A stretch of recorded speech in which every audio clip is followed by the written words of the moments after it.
יהי רצון מלפני אבינו שבשמיים שייתן בלבכם אהבתכם ושמחתכם ושתהיה ברכת השם על פניכם כל ימי חייכם. Hello everyone, this is the fourth in the segment of Blessing Your Children Friday night. And just to reiterate the question, how do we bless our children Friday night with the very words of Birkat Kohanim? It seems like it's an Isser Aseh, a quasi-prohibition, for any non-Kohen to use these words to bless another Jew. So how do we do it every Friday night? I'd like to introduce you to a personality, Rav Baruch Halevi Epstein, better known as the Torah Tamima. The Torah Tamima wrote an amazing Perush on the Torah, in which he basically, on every pasuk, took the Ma'amarei Chazal, the words of our sages, and put it based on the psukim. And many of you probably have these volumes at home, and it's excellent and it's clear. But, as I always like to say to everyone, the devil is not only in the details, the fun is always in the footnotes. And indeed, not in his regular Perush where he brings just Midrashim, but in his footnotes on it, he says the following about the Gra, Hagaon, Rav Eliyahu Mivilna.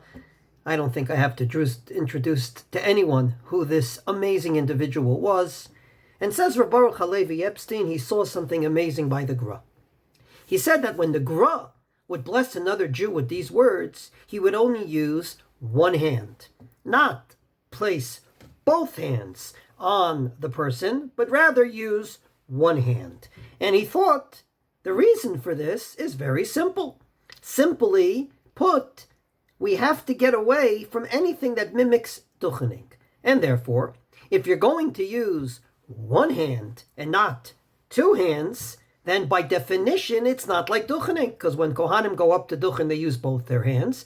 And therefore, if you use just one hand, it should not be a problem. And indeed, this is my custom. When I bless my children, I use one hand, because any way you slice it, whether mitzvot tzrichot kavana or don't, all the other answers we've given, by definition, if a Kohen goes up and only uses one out of his two hands, it's not Duchening. And therefore, by definition, this is not considered Duchening at all.